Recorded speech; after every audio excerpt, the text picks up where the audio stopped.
Bom dia, pessoal. Vamos dar início então à nossa aula deste sábado, dia 4 de abril, e a gente vai conversar do tema da apostila, aula 12, que são as técnicas de organização administrativa.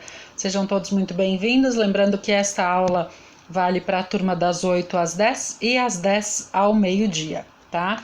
Então, na apostila a gente vai encontrar um texto complementar, a gente vai usar ele logo em seguida para complementar as nossas atividades e inclusive vários exemplos de organização específica para uso em escritório, que a gente vai usar bastante na nossa rotina, inclusive exemplos de organograma, fluxograma, que são materiais muito específicos e muito bons para a organização administrativa nas nossas profissões futuras ou essas que a gente já tem em andamento hoje, tá bom? Para começar, eu gostaria de falar bastante sobre organização administrativa no sentido do Estado, tá? A gente está passando por um momento bem interessante, tanto político quanto social, né? A gente pode incluir isso, inclusive, e aí é bastante interessante a gente mencionar alguns pontos com relação a isso, tá? O Estado, né? O Estado, quando a gente fala, eu sempre gosto de dizer Estado com letra maiúscula, significa aquele que nos manda, né? O Estado, governo, ele precisa realizar também funções administrativas bem específicas, tá? Consiste no quê? Qual é a maior obrigação do Estado, né? Do governo conosco? A maior obrigação do Estado conosco é nos atender da melhor forma possível, certo? Atender os bens coletivos, né? Atender os bens e as necessidades de forma coletiva. E para isso, ele se organiza de maneira administrativa, da forma e modo que lhe for melhor, né? Que lhe atender melhor essas necessidades, e ele atende a algumas limitações e princípios constitucionais, ou seja, independente do poder maior ser concedido ao Estado, ele não pode de forma alguma ultrapassar as barreiras constitucionais que são estabelecidas, certo? É da tradição do direito administrativo brasileiro adotar uma organização administrativa do Estado a partir da divisão em administração pública, que é a direta e a indireta, certo?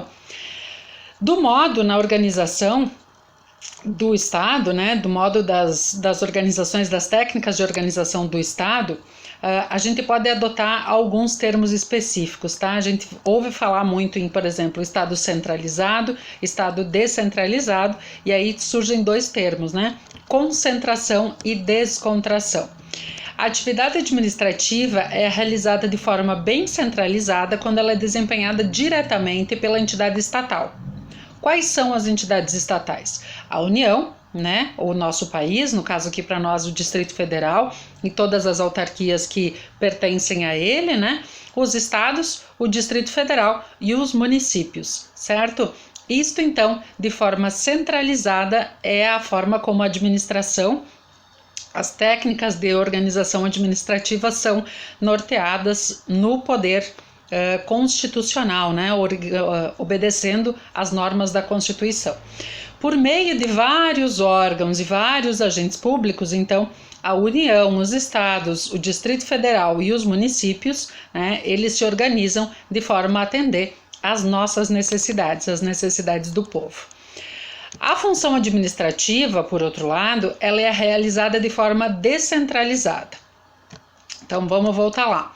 A função administrativa, de forma centralizada, quando ela é desempenhada diretamente pela União, então ela é estabelecida pela União, os estados, o Distrito Federal e os municípios. Tá? E aí órgãos e agentes específicos dessas autarquias, né, desses poderes, eles atuam na administração pública direta, tá? Que é o próprio Estado, né? Então o Estado com letra maiúscula, que são governos do estado, do município, do Distrito Federal, certo?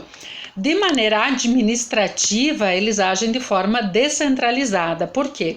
Porque não diretamente, mas de forma indireta, por meio de entidades administrativas que criam esse fim, e eles agem de forma a organizar e a agir de maneira operacional na administração pública indireta. São autarquias, são fundações governamentais, são empresas públicas. Por exemplo, quem manda no petróleo do Brasil? A União, né? O governo. presidente manda diretamente, né, centralizadamente, de forma obrigatória no petróleo brasileiro. Mas de maneira indireta, de forma descentralizada, existe uma empresa estatal que gerencia, né, e que toma as decisões, que cuida desse assunto para a União, que é, para o Brasil, a Petrobras, por exemplo. Certo? Quem regula e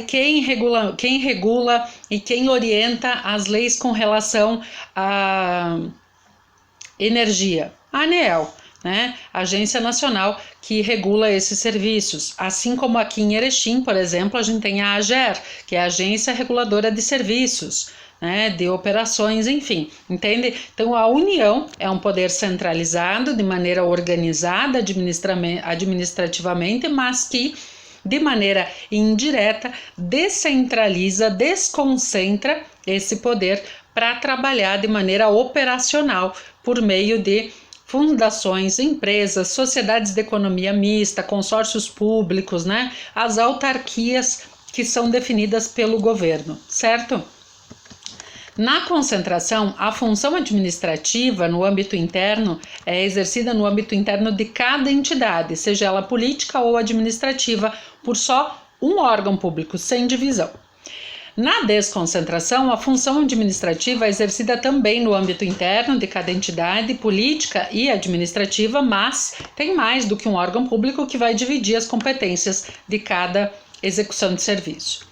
É importante a gente deixar sempre bastante claro que a descentralização ela não se confunde com desconcentração.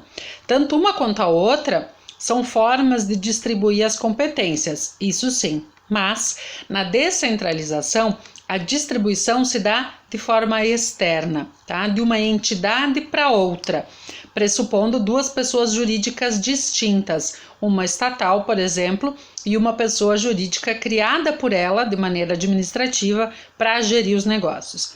Na desconcentração, a distribuição das competências ocorre de forma interna, dentro da própria entidade, com competências para desempenhar a função entre os seus próprios órgãos. Pensem da seguinte forma: uma empresa que fabrica balas, tá? Essa empresa que fabrica balas, ela é a União, tá? Pensem dessa forma. Essa empresa que fabrica balas, para pensar dessa forma, né? Ela age de maneira com descentralização e desconcentração. Descentralização por quê? Porque dentro da mesma empresa que fabrica bala, existem vários setores dentro da mesma empresa, que pertencem a essa mesma empresa, mas que agem de maneira diferente, operacionalmente falando, para que todos os setores possam operar e a bala chegue lá no finalzinho produzida, certo? Isso é descentralização, vários setores dentro da própria empresa. Isso é desconcentração, perdão. A descentralização é de uma empresa para outra. Então, por exemplo, a empresa que fabrica balas de forma desconcentrada, né, ou seja, com vários setores dentro da mesma empresa, precisa contratar, precisa trabalhar com outras empresas de fora para fornecer as embalagens, fornecer o frete, fornecer mão de obra, fornecer limpeza, fornecer engenheiros de segurança do trabalho, e aí de forma unificada, mantendo ainda os princípios da organização administrativa, uma mesma empresa age de forma descentralizada e desconcentrada, tá? Ela divide o poder, divide as suas necessidades e as suas obrigações para que tenha todas as necessidades atingidas, né? Quais são as necessidades atingidas numa fábrica de bala? Que o produto chegue em todos os mercados, né? Que a população tenha acesso às balas produzidas por ela. Da mesma forma, a União trabalha para que todos os esforços produzidos lá, todos os benefícios produzidos lá, né? As leis e os direitos, enfim, sejam possíveis que cheguem até a sociedade. É dessa forma que a União trabalha, né? Por meio de organizações administrativas que norteiam essas questões todas.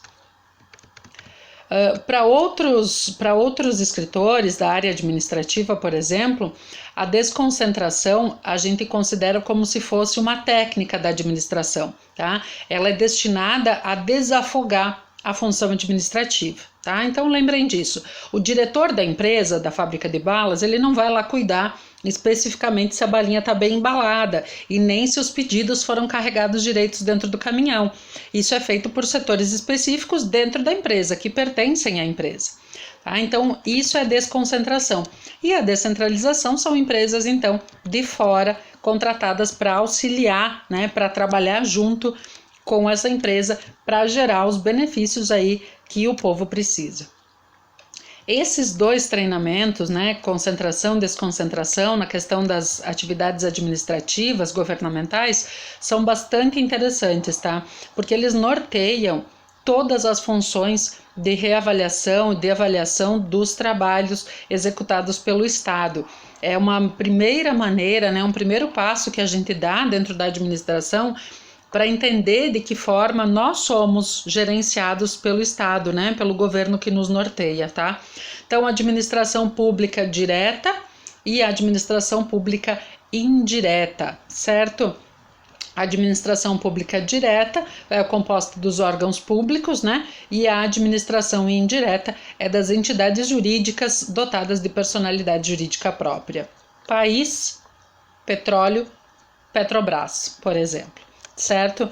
A administração direta é a União, mas a administração indireta deste tema, né, para desafogar este princípio administrativo no tema petróleo no Brasil, é feita pela Petrobras, certo? Benefícios pagos, né? O funcionário se aposenta, quem que vai cuidar? Ficou doente, quem que paga? Quem que cuida do hospital? Sistema Único de Saúde? É a União, mas por meio do INSS aqui no Brasil. Entendem? Então, o INSS é uma autarquia, né, subordinada à União, assim como, né, em vários casos diferentes aí, mas para a gente se basear e poder ter uma ideia do que a gente está falando, tá bem?